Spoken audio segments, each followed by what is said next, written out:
Joining me today, Whitehall editor of the Financial Times, Sebastian Payne, Iceland Chief Executive Richard Walker, former Cabinet Minister Andrea Leadsom and the BBC's Deputy Political Editor Vicky Young. The Chancellor's day began like this. This 45p rate was simply a distraction in our mission to achieve higher growth. A U-turn on the scrapping the 45p top rate of tax, a policy he'd announced in his mini-budget just 10 days ago. Now, in a little under 15 minutes, he'll be addressing the party faithful. Inside that hall there, the lectern is all ready for him to persuade them that he is the man to be trusted with the economy through turbulent times.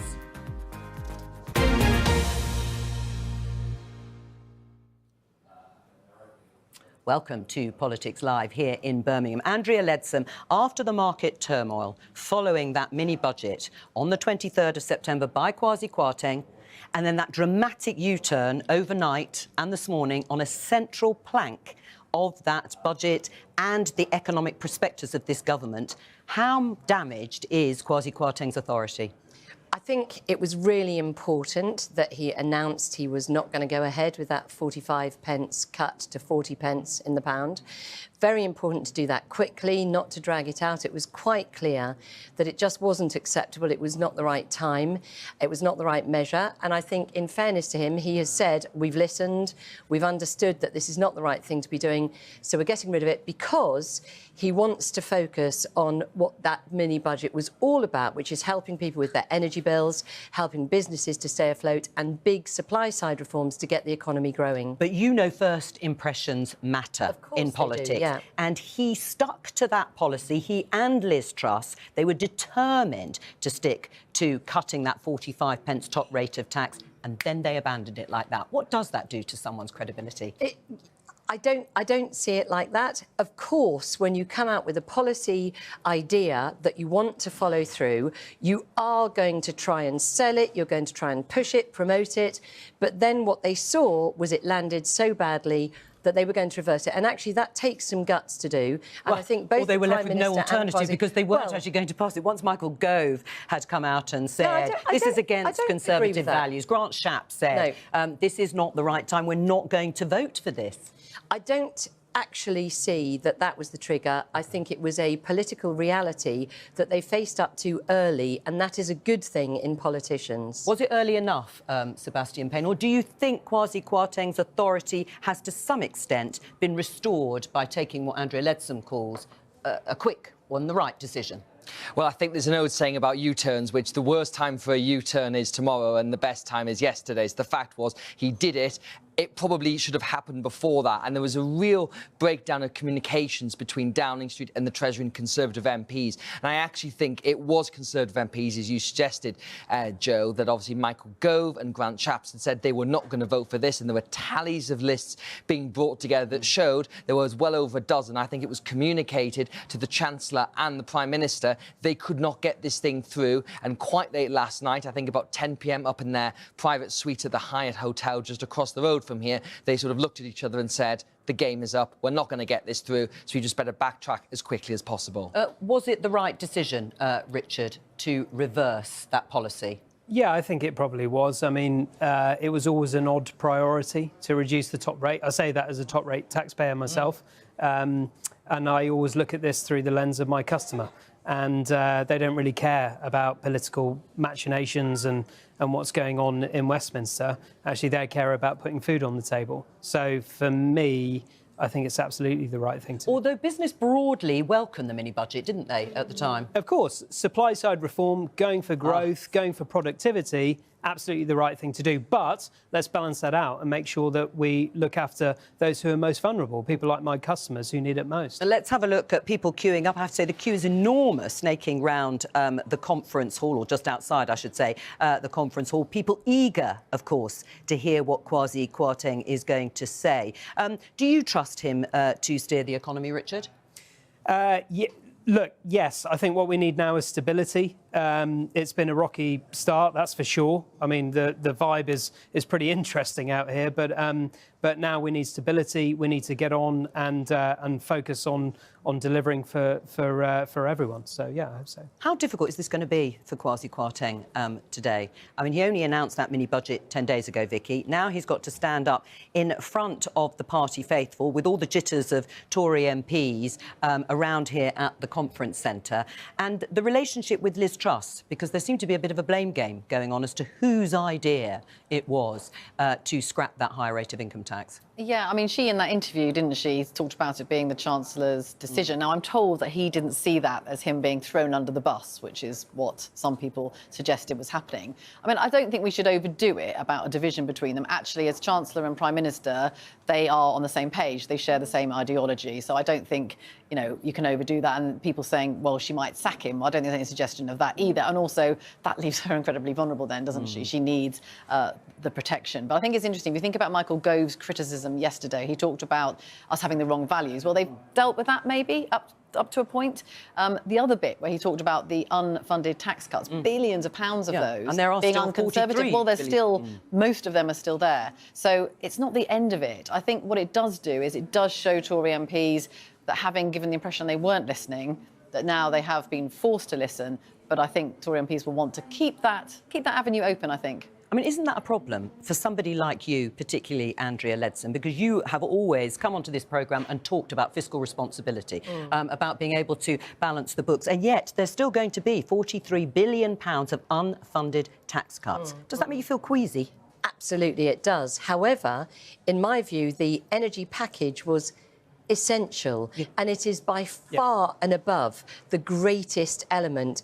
90% of the But many tax people won't disagree pledges. with you on that. I'm talking about the unfunded tax cuts on the other side, because actually the intervention about energy bills and help for households was announced prior to the mini budget. So yes. well, it was. No, it was. We wasn't, knew actually. it was. Tax It was cutting announced as a direction, and energy support for consumers and businesses to the tune were of announced tens as a of direction. billions of pounds. Yeah. But the reality is the UK has announced a huge package of support. Germany has announced an even bigger package of support. We are the second lowest debt to GDP in the G7. Germany is in a stronger position than we are. What we need to be doing is to say to ourselves, we've got to get the economy growing again. We've got to avoid a deep recession. That's what kills jobs. We've got to get inflation under control. The energy package will reduce the headline rate of inflation. That sets the economy back in a much better direction. For those supply-side reforms, for the support and encouragement to business to start kicking off, to develop much more exchequer revenues that will help our economy. All right, well, one question on these supply-side reforms, because I think a lot of people will not know exactly what we're talking about. Okay. And I think people will think, well, if these supply-side reforms are a sort of silver bullet, you're going to wave a magic wand, why haven't successive Conservative governments been able to actually succeed in delivering them? So successive Conservative governments have started to try and do that. Right. So in many ways... And they haven't delivered. No, but in many ways what the government is doing is really leaning in and doubling down on supply-side reforms that were attempted. The reality is that ever since Brexit, that sort of dividend in being able to get away from some of the stifling red tape, not the necessary red tape, but the overburdensome red tape, was stifled by the COVID pandemic, the lockdown. We've now got the breakage in supply chains that needs to be restored. There is every opportunity with many more infrastructure projects that themselves were knocked sideways by the COVID pandemic to get underway and to start really making a difference to productivity in this country. But the issue, I guess, with that, Andrew, is that you've had these measures, and if you look at the kind of economic reform you might like, this was not that big, actually. You know, the 45p top rate of tax was about £2 billion. The kind of reforms you're talking about, childcare reform, planning reform, house building reform, all these are very, very contentious. And if your colleagues are going to balk at this small measure, how on earth are you going to get any of this stuff through Parliament? Because it feels to me as if the Conservative Party is starting to, the Parliamentary Party is starting to get a little bit ungovernable at the moment, that you've got Grant Shapps and Michael Gove doing what some people are describing as the government, their own separate operation within the Conservative Party. I think that's over-egging their influence, to be fair, Seb. Oh, a lot do you not think they have as much influence as they perhaps think? No, they certainly have influence, but the fact is that you're absolutely right, Seb, to say that Conservative MPs were saying to the government, you can't do this.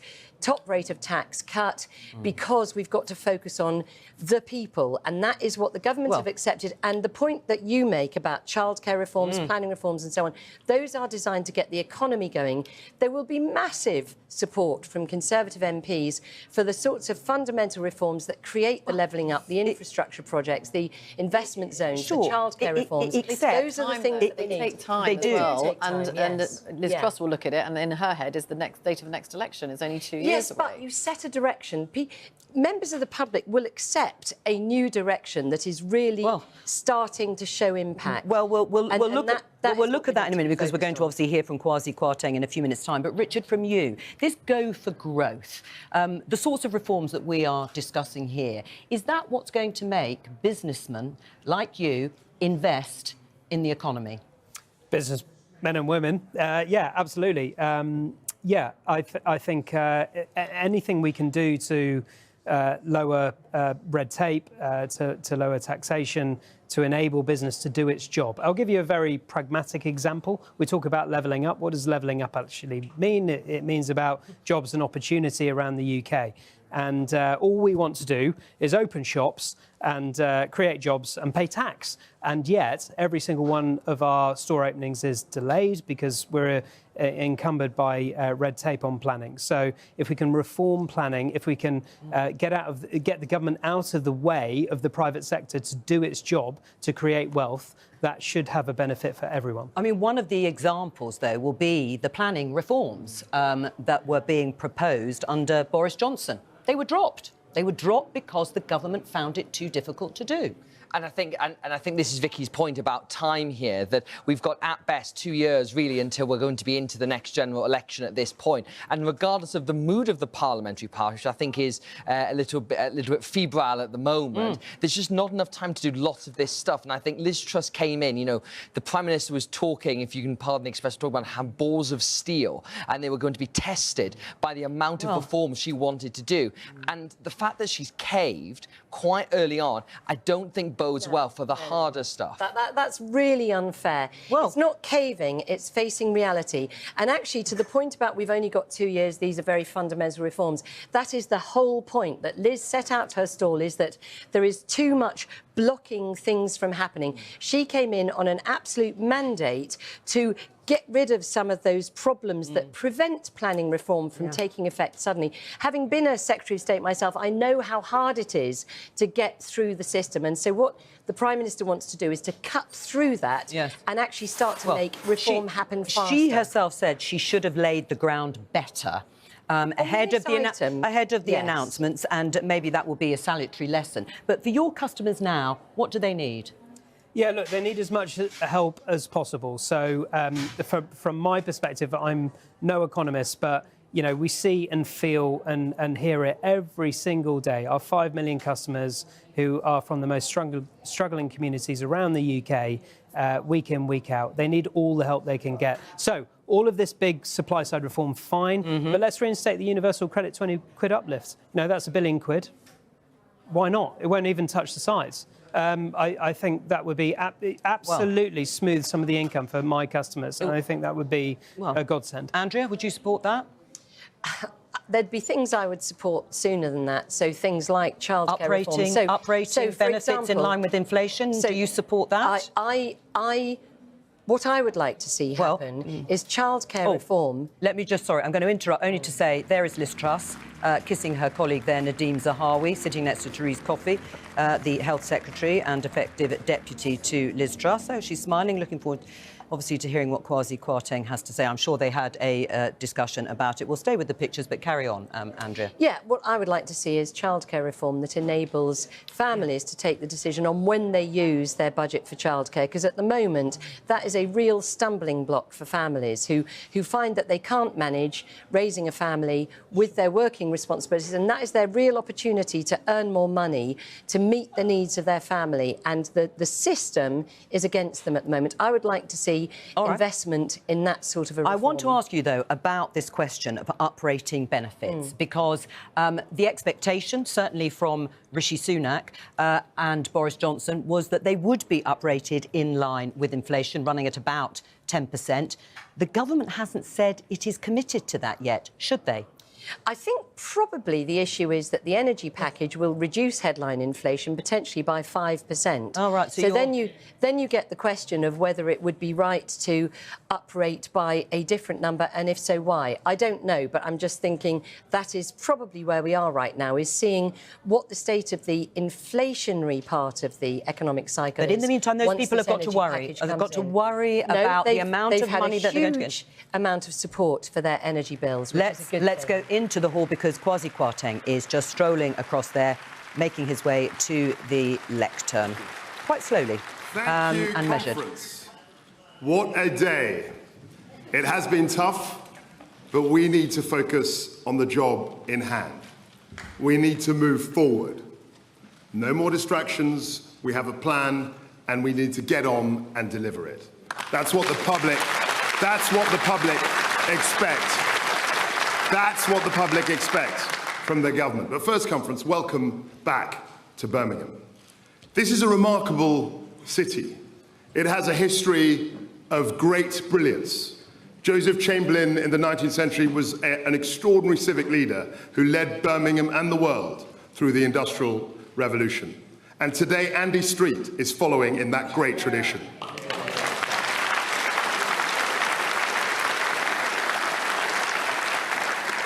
Grafts and grit turned this small town first into a thriving industrial market, then into one of the centres of the Industrial Revolution, which powered and grew not just the British economy, but provided the new technologies that changed the world forever.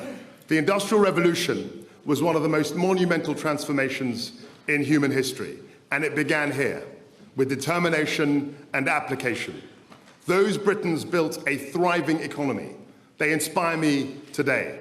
They remind us that in Britain, with the British people, absolutely anything is possible. Our plan today focuses on the same bold sentiment, the same inspiration, to deal with the challenges of today by giving people the tools they need to thrive tomorrow, to get Britain moving. We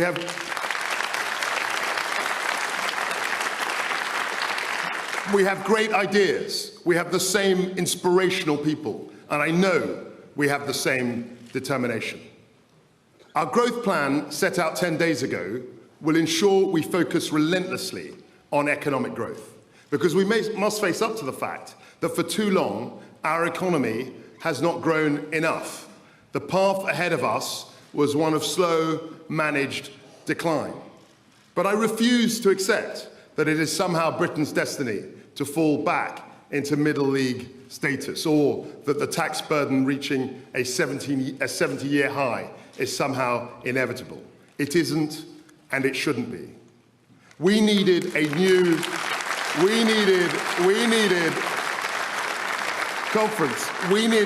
approach focused on raising economic growth, because that is the only real way to deliver opportunities, to deliver higher wages, to deliver more jobs, and crucially, to deliver that revenue to fund our precious public services.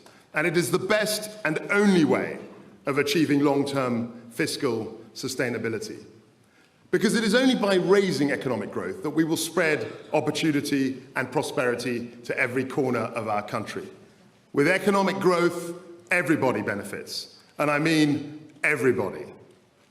While we all believe in growth, we as Conservatives also believe that it is an important principle that people should keep more of the money they earn. I don't need to tell you that. I don't need to tell you that. I don't need to tell you that.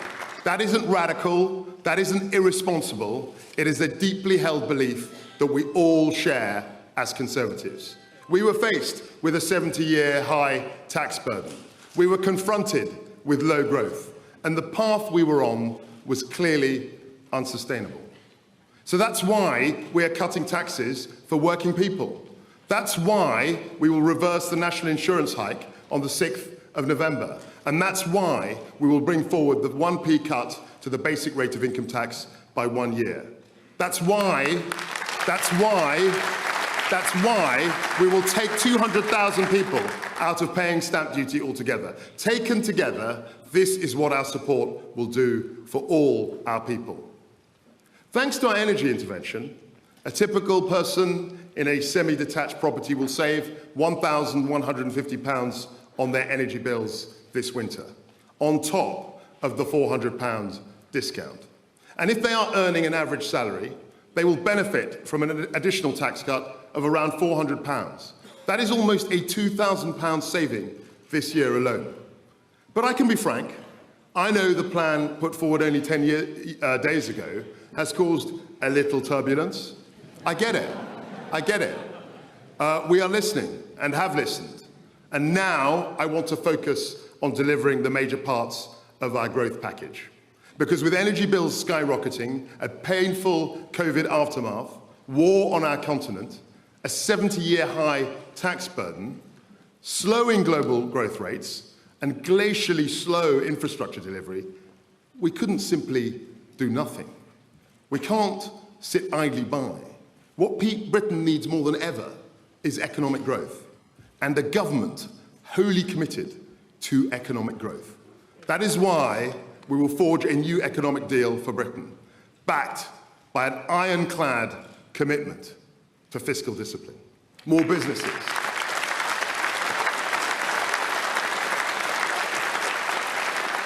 More businesses, more jobs, higher pay, more money for public services. Because we cannot have a strong NHS without a strong economy. We can't have good schools without a strong economy. We cannot fund our armed forces without a strong economy. So growing our economy should be our central and guiding mission. With this plan, we are aiming for 2.5% annual trend growth. We've done it before, and we can do it again. And even in the face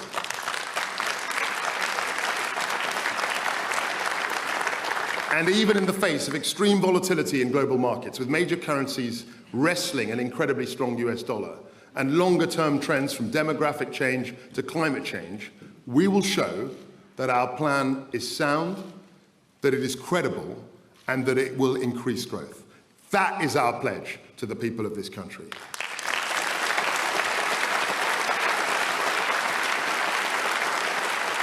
However, conference, there is an immediate challenge facing not just our country, not just our people, but the whole of Europe. The high cost of energy driven by Putin's barbaric invasion of Ukraine. Cast your mind back just 4 weeks ago. We had dire warnings of extreme energy prices to come. Corner shops to heavy industry predicted unprecedented disruption. Business groups feared mass unemployment. Entire livelihoods were on the line. Make no mistake, this was a very real prospect for our country. So within 48 hours of taking office, we announced one of the most significant interventions ever conceived by the British state. Annual energy bills of up to £6,500 from next year were staring us in the face. Everybody was worried. Now we are holding down the price at an average of £2,500. Not just this winter, like the Labour Party promised, but next winter too. 2 years of significant taxpayer support to protect our people. Because this government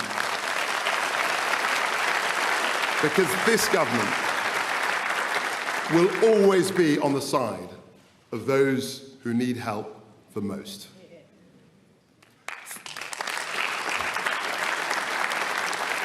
For our businesses too, conference, help is on its way. A local pub could save £3,100 a month, cutting their bills by 40%. And we've also frozen alcohol duty. Make no mistake, this is a monumental support package to protect millions of families and businesses from devastating price hikes unleashed by Vladimir Putin. There is no doubt that this is a substantial intervention. But we had no choice. Doing something was simply not an option. We couldn't just cross our fingers and hope for the best. The price of inaction would have been far greater than the cost of the scheme. We will deal with the short-term shocks caused by Putin, but we must also go for growth to ensure we are much more self-sufficient. We will tackle the mistakes of the past to ensure the UK can never again be blackmailed by people such as Putin and his like.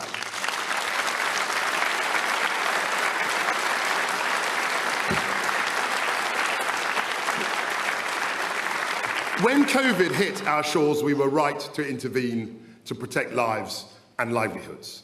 And I can say in all sincerity that we went into that crisis in a much better position because of the action we have taken over the last decade. Because of successive Conservative governments, the UK now has the second lowest debt to GDP ratio in the G7. And throughout this urgent endeavour of ours to protect Britain from high energy costs, and in response to the urgent need to grow our economy, we have taken the appropriate action. Our entire approach will be underpinned by a strong institutional framework which enhances growth in our country, including our independent Bank of England and Office for Budget Responsibility.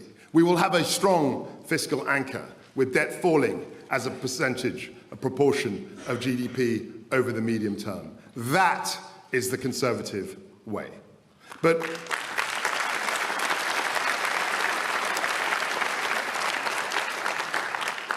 today we face new challenges. And in addressing those challenges, we will act in a fiscally sustainable and responsible way. That is why, shortly, we will publish our medium-term fiscal plan, setting out our approach more fully. It will set out how we plan to get debt falling as a percentage of GDP over the medium term. And I have asked the OBR to publish a full economic and fiscal forecast alongside our medium-term fiscal plan. There is no path to higher sustainable growth without fiscal responsibility.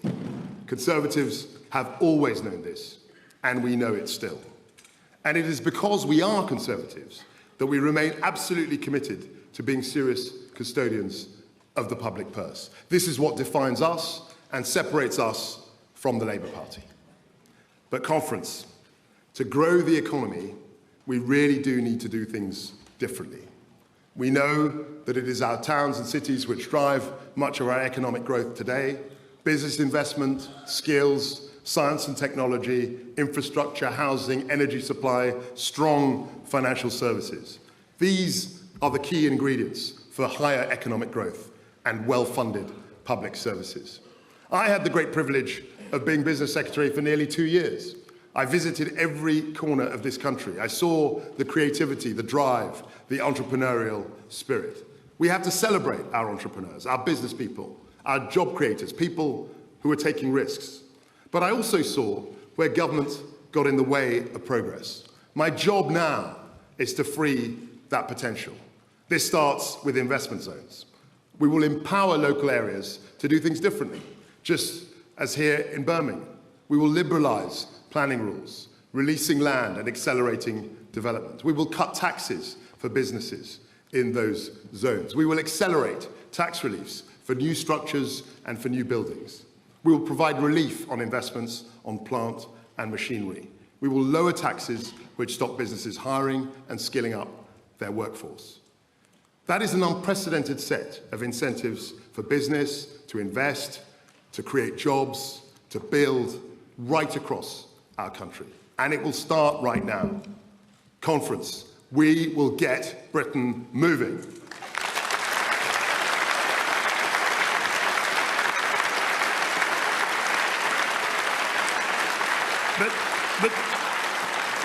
But too often regulation holds business and Britain back. Stifling red tape puts up too many barriers for entrepreneurs looking to scale up. There are too many rules for small business owners who want to take on an apprentice.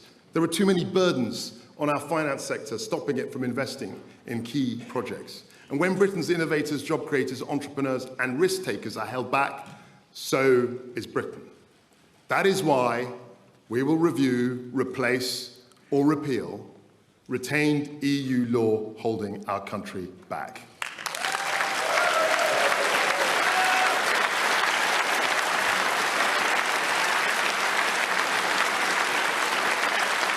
We will also We will also speed up the delivery of infrastructure and promote house building to create a true home-owning, shareholding democracy. Unapologetically and emphatically, we will get out of the way to get Britain building and on its feet.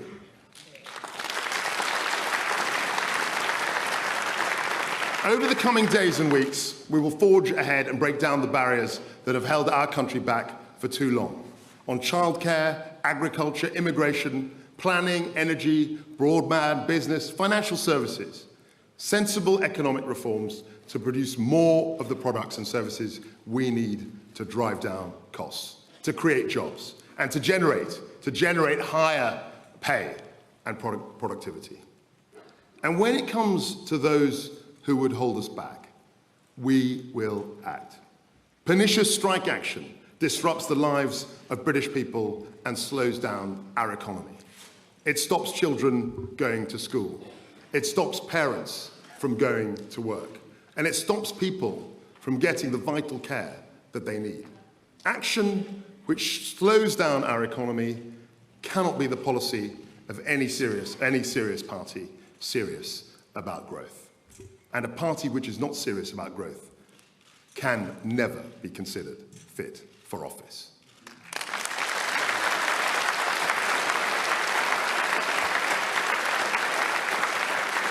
So we will introduce important reforms to stop strike action from derailing our daily lives. Reform to get Britain moving. Conference, I am unashamedly a pro-business Conservative.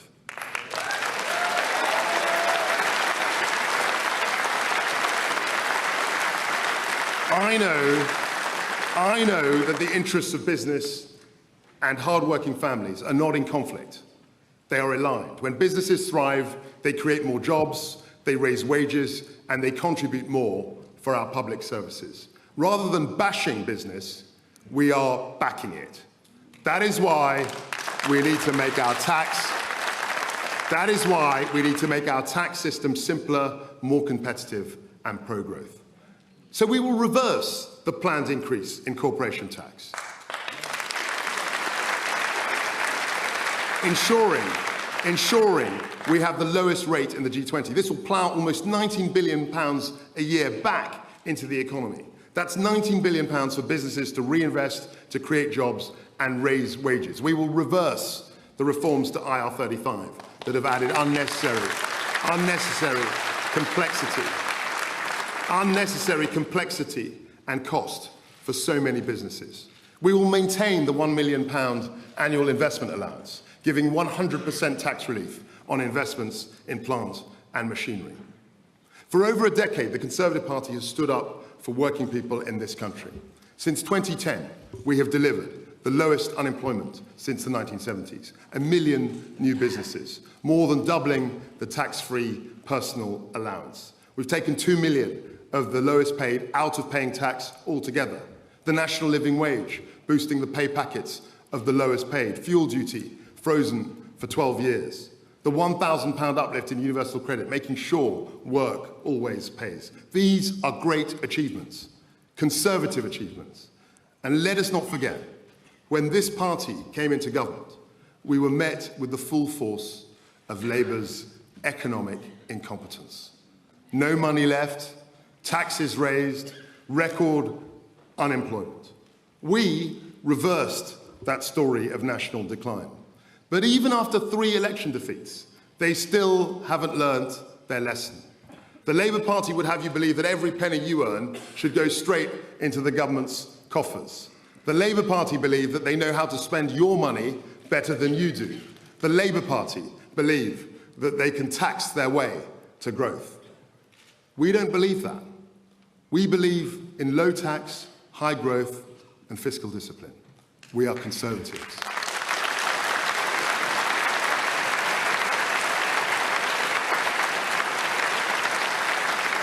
And that conference is what our growth plan delivers. Last week, we saw a Labour Party with the same old ideas, renationalisation, empty slogans, no plan for growth. But we as Conservatives believe in Britain. We love this country. Our patriotism isn't something that we turn on and off and negotiate like the Labour Party. It goes to the core of what it is to be a Conservative. It is an unyielding quality.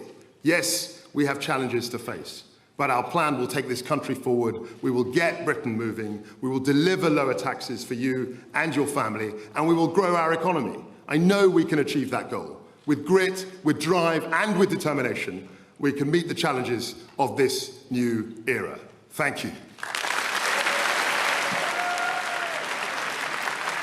Kwasi Kwarteng finishing a 20-minute speech there. I just saw Nadine Zahawi do a thumbs up. Liz Truss looks pleased, so does he, because it was a sticky wicket from this morning after he had to announce that screeching U-turn, reversing the cut in the higher top rate of tax. But everybody looks pleased, or maybe they just looked relieved that he managed to deliver it, restating Conservative principles as he sees it. He wants more people to keep more of what they earn, I should say. He also wants that dash for growth and set out pretty well what he said in the mini-budget, how they are going to achieve it, with supply-side reform as well as tax cuts. There was a slightly different tone, though, to 10 days ago, because he also talked about and actually lauded the institutions of the Bank of England and the Office for Budget Responsibility, and said these are our great institutions that will underpin the fiscal discipline that I will oversee. He said he would have an ironclad grip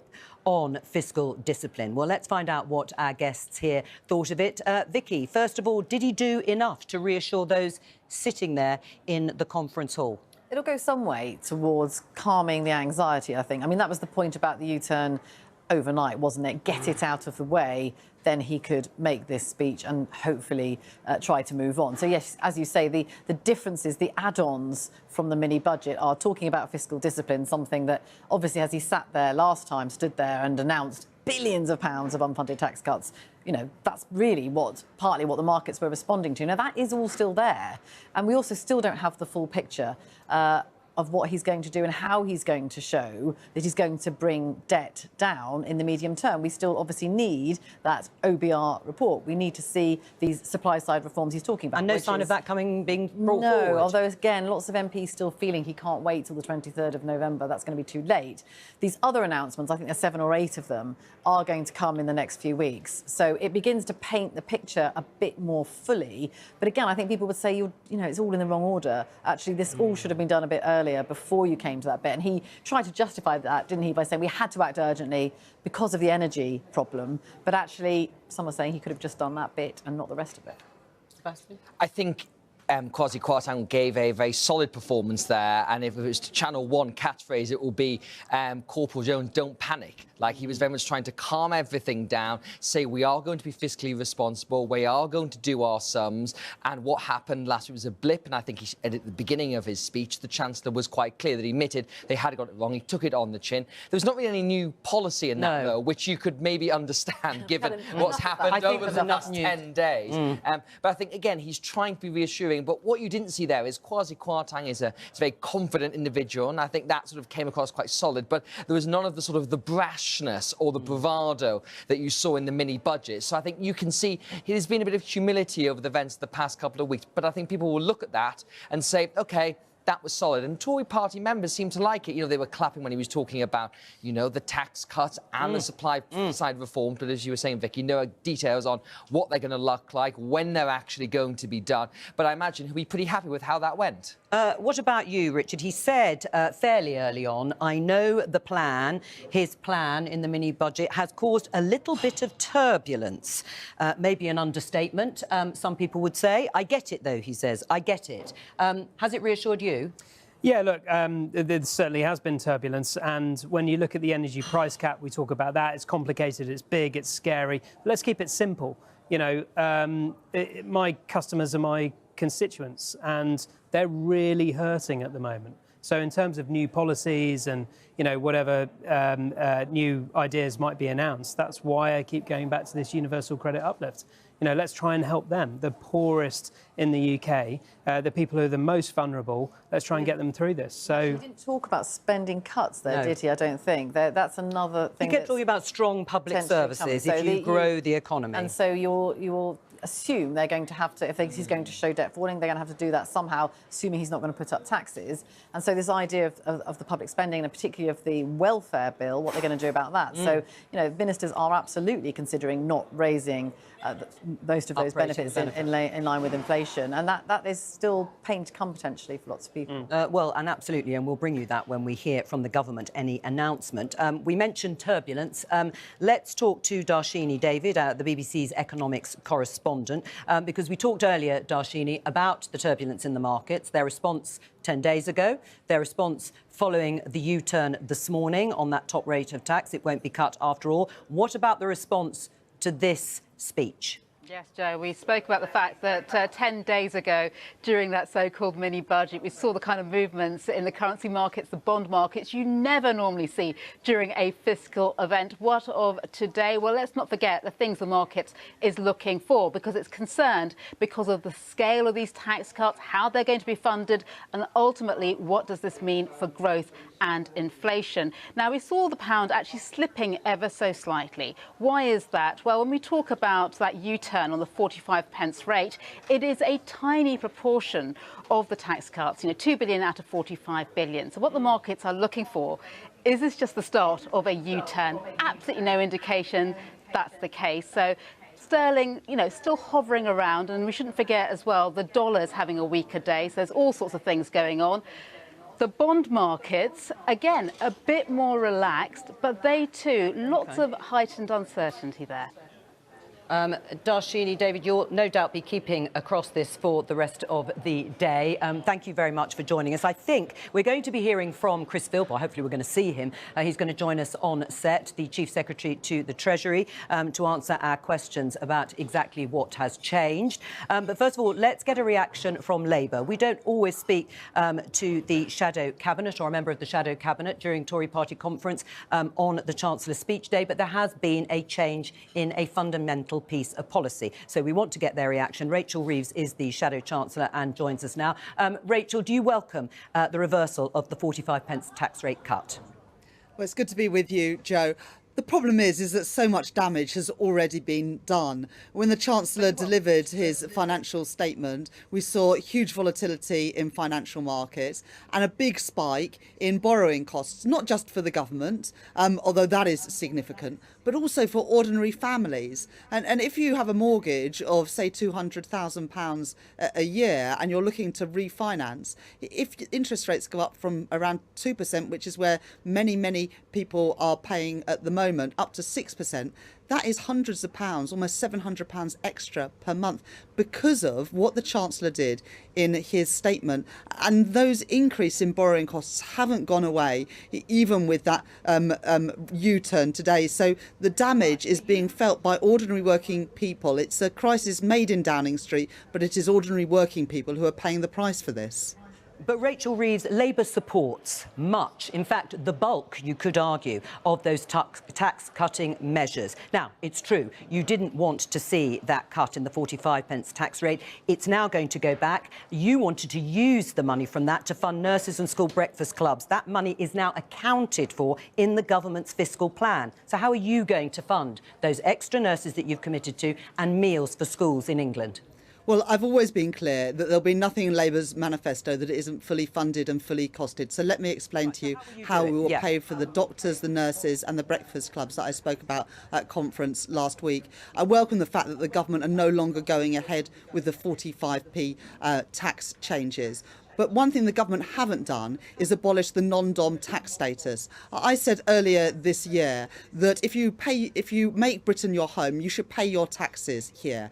New evidence from Warwick University economists there show that abolishing the non-dom tax status would bring in £3.2 billion a year to the Treasury. The changes that I announced last week at conference about doctors and nurses and breakfast clubs would cost £2 billion a year. So we would use that money by getting rid of that tax loophole, which means some of the wealthiest people who live in Britain aren't paying their taxes here, will have to pay their fair share. And that money will be used to fund that expansion of medical school places, more nurses and midwives, health visitors and district nurses, and breakfast clubs for all children at primary school. Rachel Reeves, Shadow Chancellor, thank you very much for joining us today on Politics Live. We can welcome Chris Philp, Chief Secretary to the Treasury. Hello to you. First of all, in response to Kwasi Kwarteng's speech, that 45 pence cut in the top rate of tax was meant to deliver growth. That's what we were told. What are you going to do to make up for the growth that you've lost by abandoning that policy? Well, let's be clear, the 45p measure was about 1/20th. It was less than 5% of the fiscal measures in that growth plan, so it wasn't a central part of it. Clearly, there was huge opposition, as you probably reported on in recent days, and it became a distraction. It became an obstacle to getting our message through and to delivering the growth plan, and that's why the Prime Minister and Chancellor decided How much less growth are you going to get by abandoning the policy?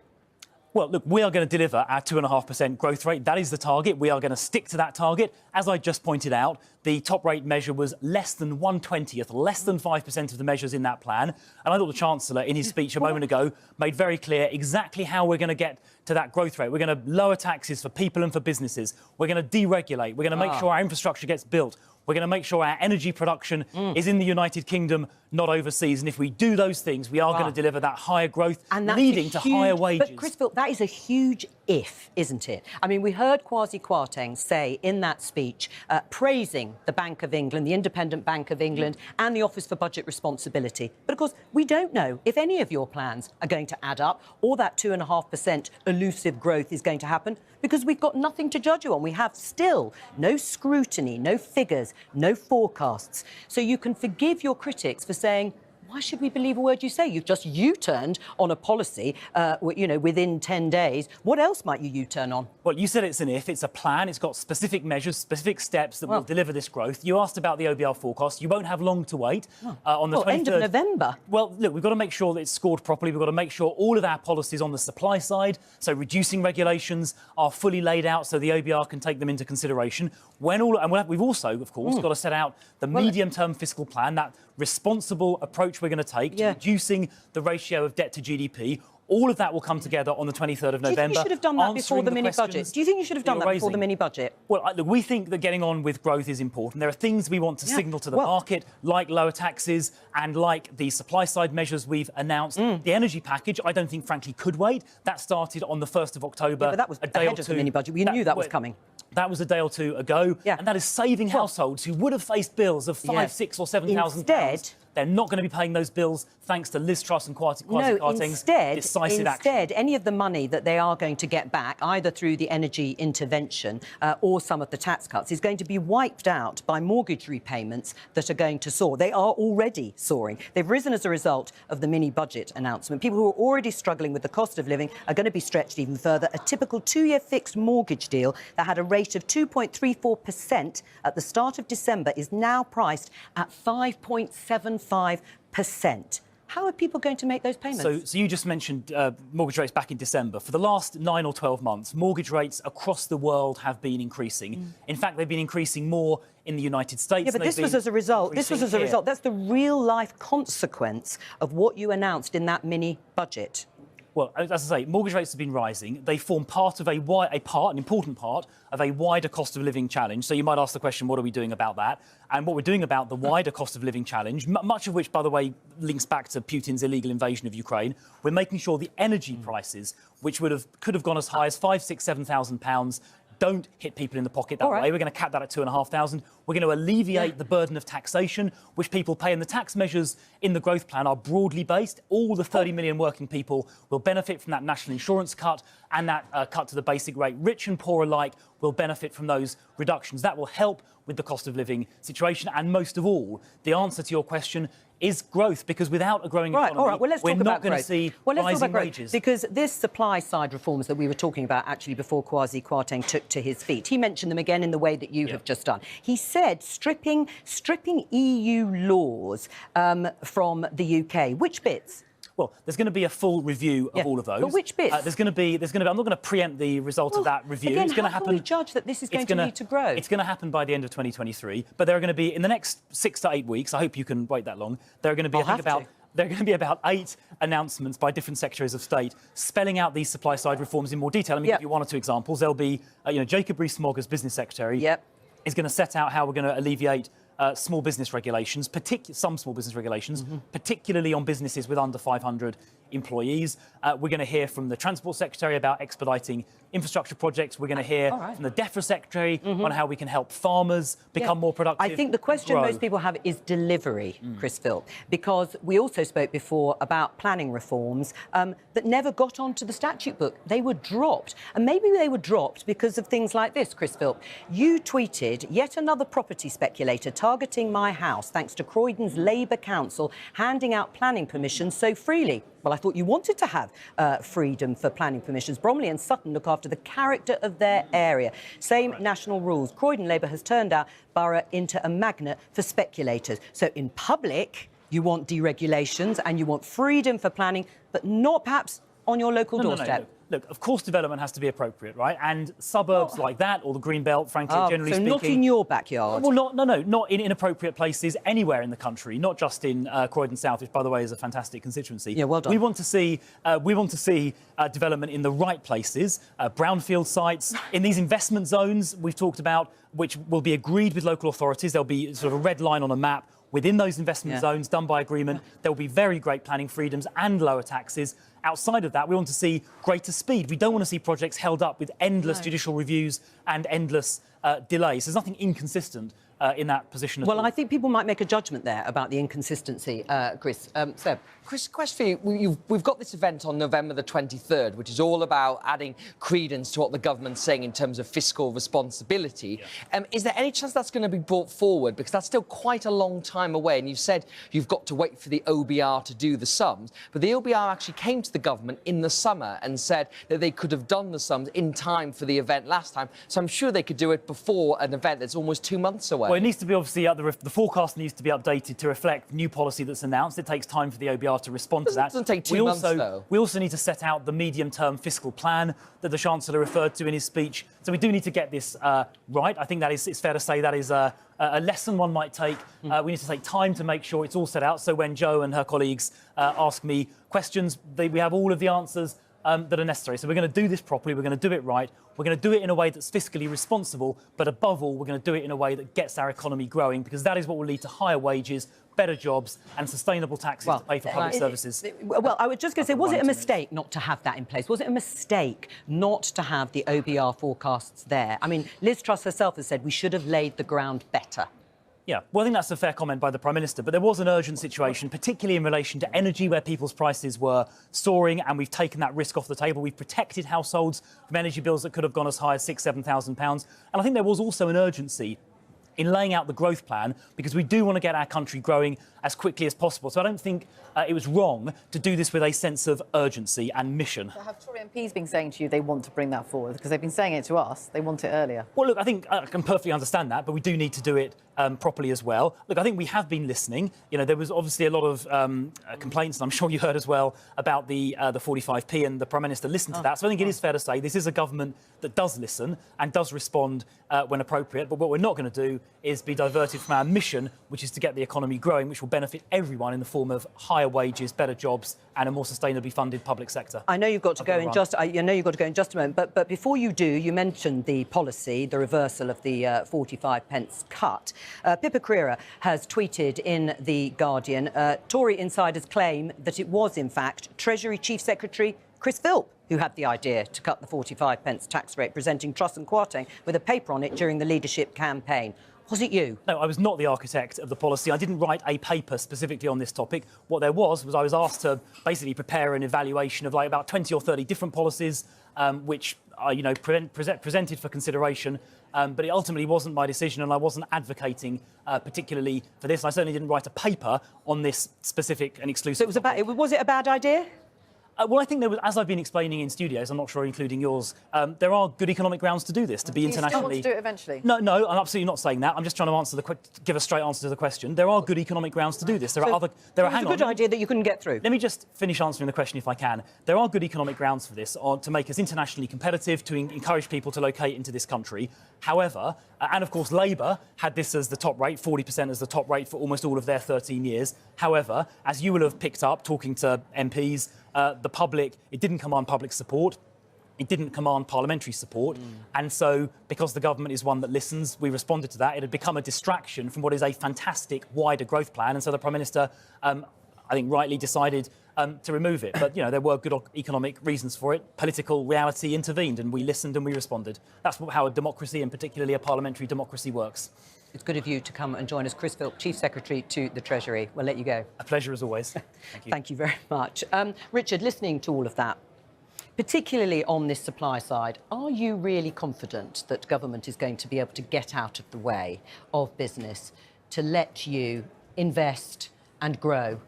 Look, I think the intent is right. They're on the right track. But I asked a banker friend of mine, why on earth are the financial markets in meltdown? Because, after all, that 45 to 40% is only 2 billion. So why on earth is everything falling apart around us? And they've stabilised, of course, a bit. Of course, it's stabilised and it's back to where it was. So actually, there's a bit of noise there. But actually, he said they didn't provide the Excel. So that's what they need to do. They need to provide the modelling, show exactly how they're going to do this, and the sooner the better. And I think that will stabilise the market. We've only got a few minutes, yes. And I'll say there's still a flaw with this, of course, because the Bank of England made that huge intervention last week to prop up the 65 billion pounds into the pensions industry. Exactly. Now, the funding for that is going to come to an end on about the 10th of October, and that will be another crunch point. And I think this point we were talking about, Vicky, about are they going to bring this fiscal event forward? I think it's going to be huge pressure from MPs, because when you hit that October the 10th date, there could be another question about have the markets got confidence in Kwasi Kwarteng and the policy, and the only real way to solve that is to show those sums that your friends were talking about. And they are relying on the OBR coming up with the right answer, aren't they? I mean, this all depends on the OBR saying it's going to produce 2.5% growth. I mean, that's the thing. They have to look at these sums, and then what happens? Well, and one other example, of course, when you say they've got to find ways to find that growth, fracking, for example. They've lifted the ban on fracking, but, when is it going to start? There was no definition about what sort of public consent would look like in terms of allowing these things to go ahead. And on the fringes of this conference, pretty much every cabinet minister is being asked, would you like fracking in your backyard? Would you like in your next door house? No way. And the fact is, I think the idea they were saying they're going to bring back fracking, but with local consent, was essentially not bringing back fracking at all, because you won't get it. It won't happen at all. It won't happen. Well, because it requires local consent. Right. It will not happen. Well, except Jacob Rees-Mogg has said, the business secretary said the fracking firms would do the surveys on local consent. Do you think local people will have the confidence, Vicky, in fracking firms carrying out these surveys? Well, possibly not, but I think they would need something a sweetener in some way. And there was talk about, could they get reductions in their own bills if you had this kind of thing happening? I mean, it doesn't feel workable, certainly not in the short term. It won't happen, and it shouldn't happen. It's de minimis anyway in terms of the global energy pricing. Right. Do you think Liz Truss will feel, and Kwasi Kwarteng, that they have managed to some extent to stabilise the mood? I know, Seb, it's difficult because you've been sat here in the studio with me. But do you think they will feel that they have managed to not make any further news with that particular speech, they hope, and that the jitters in the Conservative Party, looking at polls that put Labour either 17 to 33 points ahead, that those will have calmed? I feel like this sort of causetized the wound in a way here, that it's been bleeding over the past week and would have got to very lethal levels had they not dealt with the 45p issue.